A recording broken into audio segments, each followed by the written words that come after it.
கண்டிப்பாக பாலாஜி. குறிப்பாக தமிழக சட்டப்பேரவையில் இன்று வேளாண் துறைக்கான நிதிநிலை அறிக்கை தாக்கல் செய்யப்பட உள்ளது. இந்த நிலையில் விவசாயிகள் பிரச்சனைகளுக்கு உரிய தீர்வு வழங்க தவறியதாக தமிழக அரசை குற்றம் சாட்டி திமுக சட்டமன்ற உறுப்பினர்கள் கருப்பு சட்டை அணிந்து சட்டப்பேரவைக்கு வருகை புரிந்துள்ளனர்.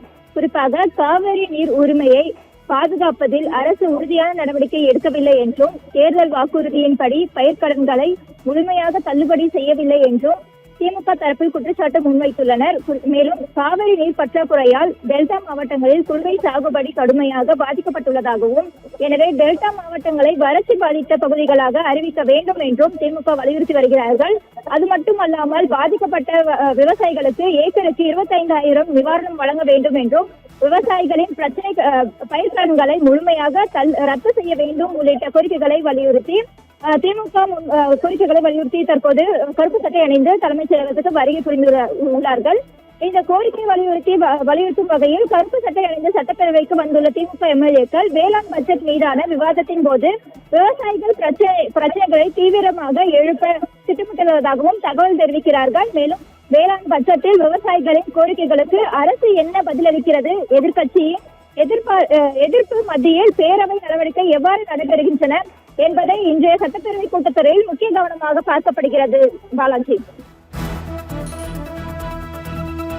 நந்தினி, தற்போது தமிழக வேளாண்மை பட்ஜெட் இன்று முக்கியமாக தாக்கல் செய்யப்படும் நிலையில இந்த பயிர்க்கடன் தள்ளுபடி முழுமையாக தள்ளுபடி செய்யப்படும் என்று தவிக அரசின் தேர்தல் வாக்குறுதியாக இருந்தது. தற்போது அது நிறைவேற்றப்படவில்லை. இந்த பட்ஜெட்டில் முழுமையான பயிர்க்கடன் தள்ளுபடி செய்யப்படுமா? குறிப்பாக பாலாஜி, நேற்றைய தினம் ஆலோசனை கூட்டமானது திமுக அதாவது தவிக தலைவரான விஜய் தலைமையில் நேற்றைய முதலமைச்சர் விஜய் தலைமையில் ஆலோசனை கூட்டமானது நடைபெற்றிருந்தது. குறிப்பாக இதற்காக பல்வேறு கட்டங்களில் ஆலோசனை முன்பாகவே நடைபெற்றிருந்த நிலையில் நேற்றைய தினமும் ஆலோசனை கூட்டம் நடைபெற்றிருந்தது. இதில் விவசாயிகளுக்கு ஏற்ற வகையில் பல்வேறு நடவடிக்கைகள் எடுக்கப்படும் என்றும் தெரிவிக்கப்பட்டு வந்த நிலையில் தற்பொழுது இன்றைய கூட்டத்தில் அதாவது பயிர்க்கடன் தள்ளுபடி ஆகுமா என்ற எதிர்பார்ப்பும் இவர்கள் மத்தியில் இருந்து வருகிறது. பாலாஜி.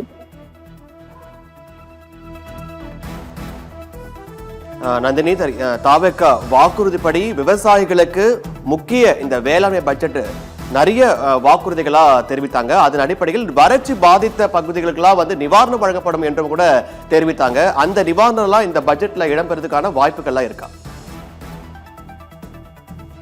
கண்டிப்பாக. குறிப்பாக இந்த கூட்டத்தில் நெல் மற்றும் கரும்புக்கான குறைந்தபட்ச ஆதார விலையை உயர்த்துவது, விவசாயிகளுக்கான புதிய நலத்திட்டங்கள், அதாவது பாசன வசதிகளை மேம்படுத்துவது உள்ளிட்ட முக்கிய அம்சங்கள் குறித்து இன்றைய பட்ஜெட்டில் இடம்பெறும் என எதிர்பார்ப்பானது ஏற்பட்டு இருக்கும் நிலையில் நீங்கள் தெரிவித்தது போல இதுவும் இன்றைய பட்ஜெட்டில் எதிர்பார்ப்பானது இருந்து வருகிறது. பாலாஜி.